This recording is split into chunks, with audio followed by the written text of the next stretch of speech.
Good morning, students. This is my revision lecture for class 11 students, subject English, for chapter number 2. We are not afraid to die if we can all be together. This chapter is taken from your main course book, Hornbill. Children, in my different lectures, I taught you this chapter completely and I discussed all the textual question answers as well. Today in this revision lecture, I'll recapitulate the whole chapter for your better understanding and then I will give you revision assignment to be solved on the basis of the understanding. Now, let's begin with the recap of the chapter. The story is about a 37-year-old businessman who is the narrator of the story.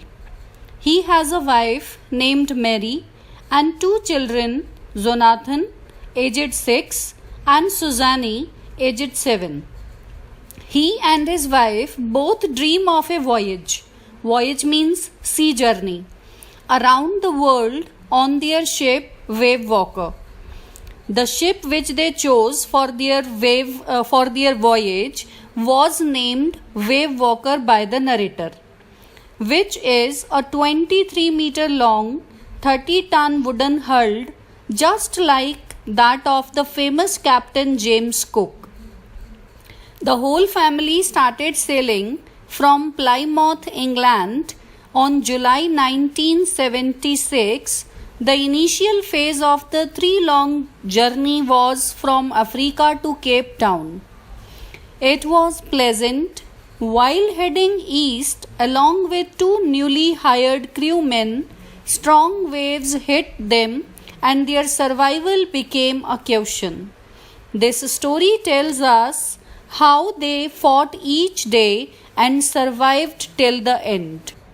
As the narrator had dreamt of sailing in the wake of the famous explorer, and therefore for the past 16 years, he along with his wife had spent all their leisure time honing their seafaring skills in British waters. Honing means sharpening, improving. Seafaring means regularly traveling by sea. So, honing our seafaring skills means improving the skills required to go into the sea. Let's move to the beginning of their journey. The first leg of their planned 3-year, 105,000 kilometer journey passed pleasantly. As they sailed down the west coast of Africa to Cape Town. There, before heading east, they took on two crewmen. Crewmen means sailors. American Larry Vigil and Swiss Herb Siegler, to help them tackle one of the world's roughest seas, that is the Southern Indian Ocean. Then, on the second day out of Cape Town, they began to encounter strong gales. Strong gales means heavy winds. For the next few weeks, the winds blew continuously. Gales did not worry the writer, but the size of the waves was alarming, up to 15 meters, because they were as high as their main mast. And the meaning of mast is a tall upright structure on a boat or a ship. Then December 25 found them 3,500 kilometers east of Cape Town. Despite atrocious weather, atrocious means rough weather, they had a wonderful holiday complete with a Christmas tree. New Year's Day saw no improvement in the weather, but they reasoned that it had to change soon. And it actually changed, but for the worse. The weather became worse on January 2. The waves were gigantic. They were sailing only with a small storm jib and were still making 8 knots. As the ship rose to the top of each wave, they could see endless, enormous means very huge, seas rolling toward them, and the screaming of the wind and spray. Spray means splashes of water. That sound was very painful to the ears of all the members who were sailing on that boat. Heavy wind was blowing, that was alarming the danger that was proceeding towards them. Due to the rough weather, it was important for the narrator to slow down the boat for taking some safety measures. So, to slow down the boat, they dropped the storm jib. Jib means a triangular sail set forward the mast in a ship, and lashed a heavy mooring rope in a loop across the stern. Lashed means to hit with a lot of force. Knots means a unit of speed equal to 1 nautical mile per hour, used especially of ship or the winds. Then they doubled lashed everything, went through their life raft drill, attached lifelines, droned oilskins and life jackets, and then waited. Stern means the back part of the ship or a boat, and donned means put on. They wore their oilskins. Oilskins means heavy cotton cloth waterproofed with oil. And they wore their life jackets and then waited for the weather to become pleasant again. Then came a growing roar, and an enormous cloud towered aft of the ship. Aft means near the stern of the ship. With horror, the narrator realized that it was not a cloud, but a wave like no other he had ever seen. It appeared perfectly vertical and almost twice the height of the other waves, with a frightful breaking crest. Crest means reach the top of a wave, and frightful means very unpleasant or shocking. The roar increased to a thunder as the stern moved up to the face of the wave, and for a moment the author thought they might ride over it. But the weather became worse. Therefore, a tremendous explosion shook the deck. Tremendous means very great in amount. Shook is the past tense of shake, that means vibrate. So, a very great amount of water exploded the deck. A torrent of green. Torrent means fast moving stream of water. And white water broke over the ship. The author's head smashed into the wheel. Smashed means shattered or broken violently. His head smashed into the wheel, and he was aware of flying overboard and sinking below the waves. That time, the author accepted his approaching death, and he thought, as he was losing his consciousness, he felt quite peaceful. After that, the author describes his own condition and the condition of the ship named Wavewalker. Unexpectedly, his head popped out of the water. Popped out means came out of the water. And then he grabbed the guardrails and sailed through the air into Wavewalker's main boom. Boom means pole that controls the angle and shape of the sail. Then subsequent waves tossed him around the deck like a rag doll, and his left ribs cracked, his mouth filled with blood and broken teeth. Somehow he found the wheel, lined up the stern for the next wave, and hung on. Then He paid heed to his wave walker and he found that the wave walker was near capsizing.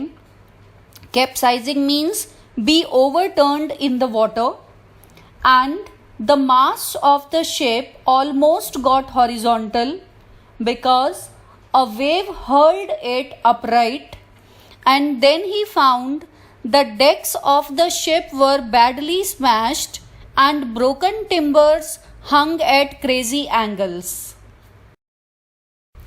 Then the author half swam and half crawled into his children's cabin. There he asked his children if they were all right. The children answered yes, they were all right.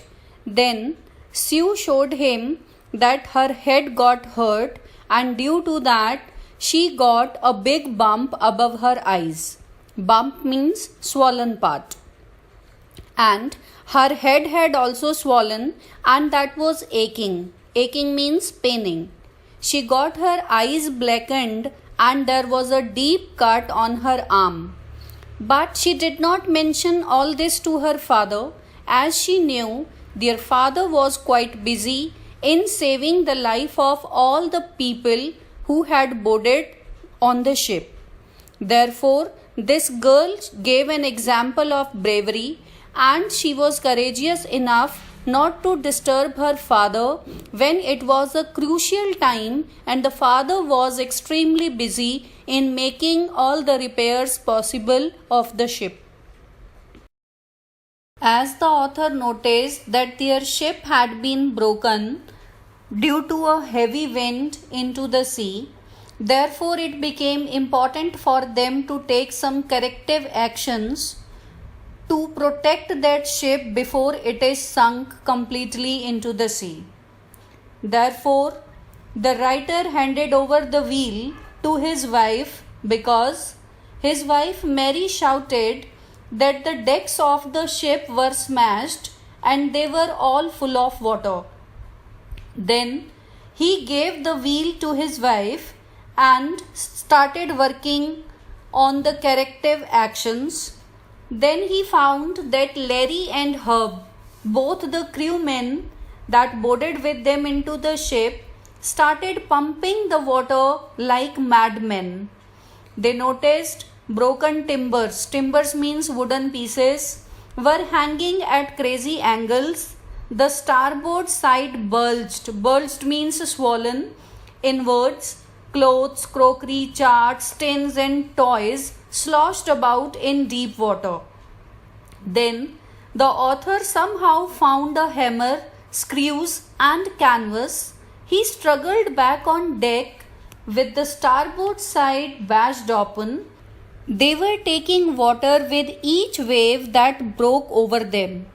And the author knew if he could not make some repairs, all the people would surely sink.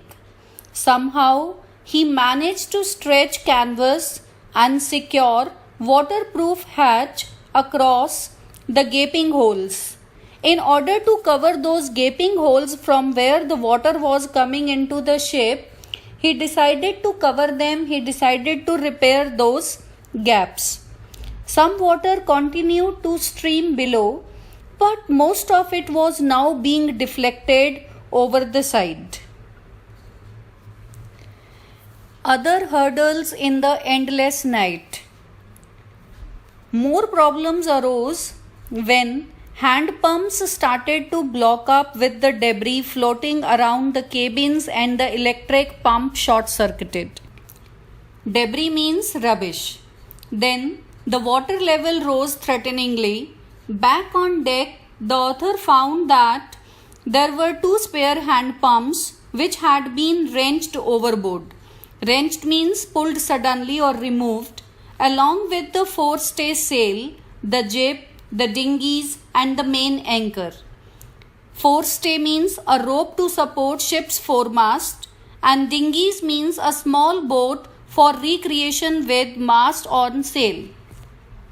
Then he remembered that they had another electric pump under the chart room floor. He connected it to an out pipe and he was thankful to find it there that it was working. That night dragged on with an endless, bitterly cold routine of pumping, steering, and working the radio. They were getting no replies to their Mayday calls, which was not surprising in this remote corner of the world. By morning on January 3, the pumps had the water level sufficiently under control for them to take 2 hours rest in rotation.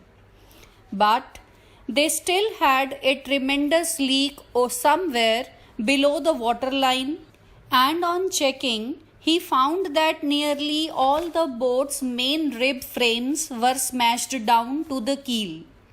Smashed means badly broken. Keel means steel structure along the base of the ship. In fact, there was nothing holding up a whole section of the starboard hull except a few cupboard partitions. The great wave had put their auxiliary engines out of action. An auxiliary engine means small secondary engine used to board ships to operate a windlass in the ship. Then they had survived for 15 hours since the wave hit.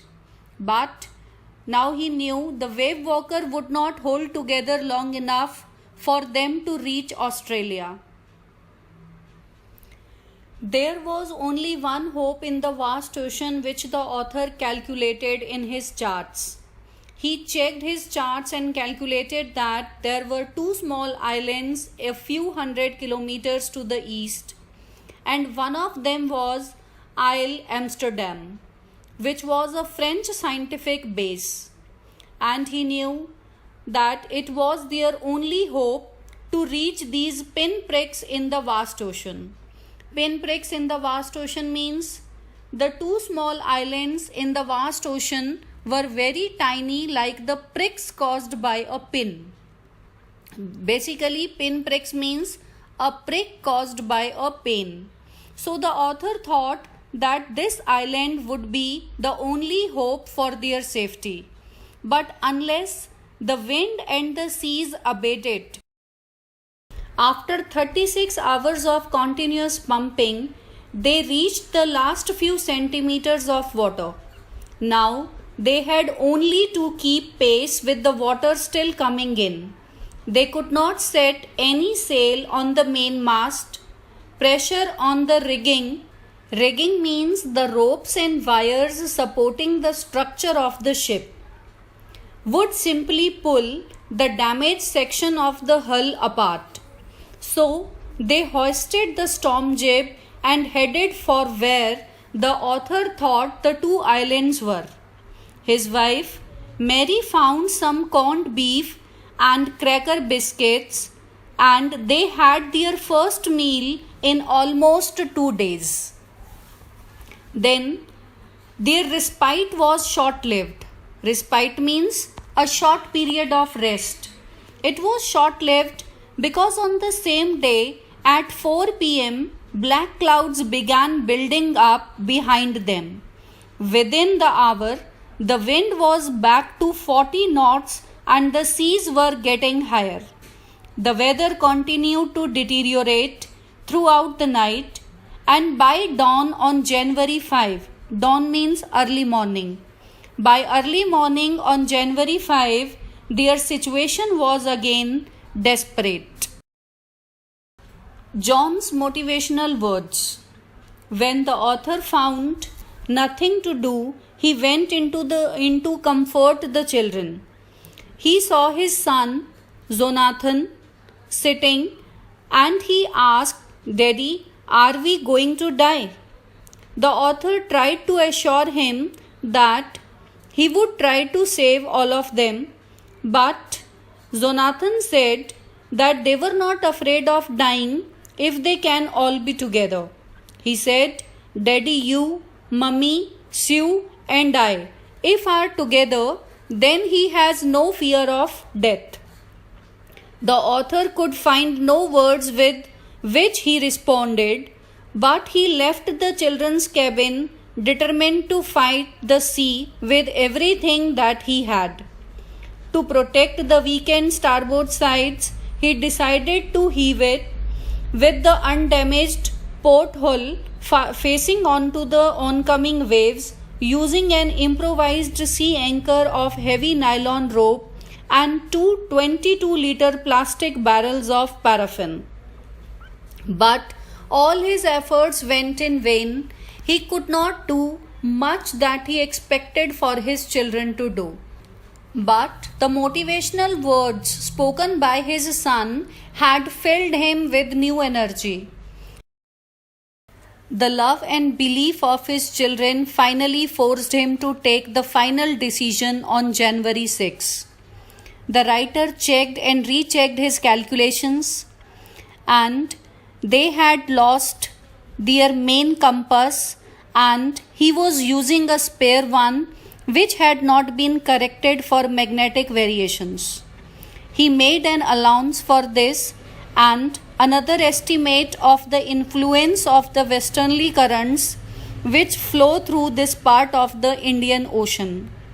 About 2 p.m., he went on deck and asked Larry to steer a course. Steer means turn. A course of 185 degrees, and he knew if they were lucky. He told him with a conviction he did not feel he could expect to see the island at about 5 p.m. The writer calculated, and on the basis of his final statistics, he declared that if they were lucky enough, would find the island by 5 p.m. Then, with a heavy heart, he went below, climbed on his bunk, and amazingly dozed off. His children shouted when they showed him the island that the father was looking for.